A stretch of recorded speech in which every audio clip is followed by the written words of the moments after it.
waa diyaaradii rakaabka ahayd ee qisadeedu ciribta oo madaxa la kormariyey ka dhigtay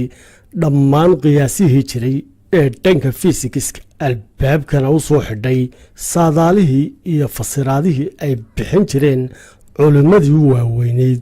ee dhanka duulimaadadu waana diyaaradii 513 Santiago oo lahayd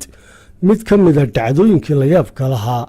ee aanay weligeed ilaawi doonin cilmiga iyo taariikhdu waana diyaaradii kaga yaabisay dadweynihii xaaladeeda la socday qaabkii degdegii ahaa ee ay uga dhuumatay saaxadda iyo qaabkii ay muddo 35 sannadooda oo ay maqnayd ka bacdi ay haddana si kedisa mar kale u soo muuqatay ee u soo fadhiisatay barnaamijkeennana waxaynu dib ugu yara noqonaynaa taariikhda si aynu wax uga ogaano diyaaradda oo aan ilaa maantadana wax fasiraada oo dhammaystiran loo haynin qisadeedii ku soo dhowaada barnaamijka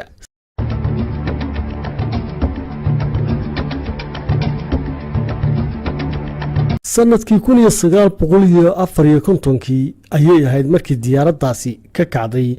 garoon diyaaradeed oo ku yaala magaalo ku taala galbeedka dalka Jarmalka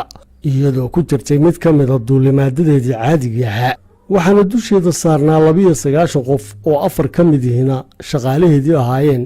inta kalena rakaabkii ay qaaday waxaana ay ku sii jeeday magaalada Santiago iyadoo ka talaabi lahayd badda Atlantiga markii ay muddo saacada duulimaadadeedii ku jirtayna waxaa go'ay dhammaan xidhiidhkii lala lahaa diyaaraddaasi waana xilligii ay ka qarsoontay raadaaradii la socday waxaana lagu waayey oo cid ugu dambeysay iyadoo dul haadaysa biyaha badda Atlantiga dhammaan gurmadadii loo sameeyey iyo baadhitaanadii markii dambe laga sameeyey maqnaanshaheedana laguma daaqaadin wax raad ah oo ay diyaaraddaasi lahayd isku day kasta oo lagu doonayay in lagu helaana waxa uu ku dambeeyey fashilaad isweydiintuna waxay ahayd ilaa maantadana ay tahay sidee buu shay weyn oo diyaarad rakaaba oo kale uu u qarsoomi karaa oo xitaa looga heli waayaa wax raada hadday tahay baalasheedii ama mashiinadii ku rakibnaa muddo ka bacdi markii laga rajo dhigay in diyaaradda la helo ayaa waxay noqotay in la iska ilaawo ilaa ay diyaaradda lafteedu mar kale iska timi 18 Oktoobar sanadkii 1988 waxaana ay soo noqotay diyaaraddaasi kadib markii ay maqnayd muddo 37 sannadooda waxaana ay si kedisaa u fadhiisatay garoon diyaaradeed oo ku yaala dalka Brazil iyadoo sidii diyaaradihii caadiga ahaa ku dul wareegtay madaarka si ay u hubiso halka ay fadhiisanayso ee bannaan xilligaana ma jirin wax isgaarsiin oo diyaaradda u shaqaynaya oo ay maamulayaasha madaarkaasi kula xidhiidhaan sidoo kalena diyaaraddu ma bixinaynin wax leedh ah oo calaamado iyo tilmaamo ay u isticmaasho iyadoo markii ay cagaha soo dhigatay ee istaagtay loo diray koox dhanka ammaanka oo hubisa xaaladda diyaaradda aan la garanaynin isla markaana aan isgaadhsiinta iyo leydhka toona lahayn markii ay kooxda amni waayeen cid ka soo degta iyo cid kala hadasha diyaaradda toonna waxa ay si degdega oo taatika ciidana u gudagaleen diyaaraddaasi laakiin ciddii gudaha ku qaabishay waxay noqdeen lafihii dadkii rakaabka ahaa ee diyaaradda oo sidoodii u dul saaraa kuraastii ay ku fadhiyeen iyadoo xitaa lafihii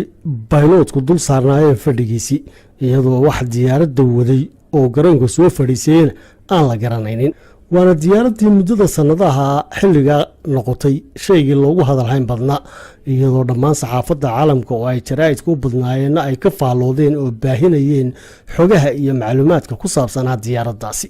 su-aalihii ka dhashayna waxay ahaayeen sideebay diyaaraddani mar kale ku soo baxday sideebayse qaabka xirfadaysan ugu soo fadhiisatay garoonkan diyaaradeed xilligaa dowladda Brazil waxay dhistay guddi ka kooban culimada xaqiiqooyinka raadiya iyadoo wax walbana qarsoodi laga dhigay oo aanay xukuumadduna soo saarin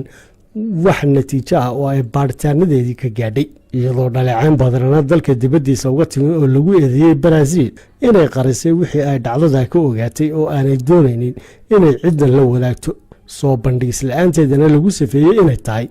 dembi ay ka gashay culumta kala duwan maadaama xogta diyaaradda laga raadraaci lahaa raadinta iyo baadhitaanka cilmi badan oo aanu aadamuhu weli ka dahaqaadin dunidan aynu ku noolnahay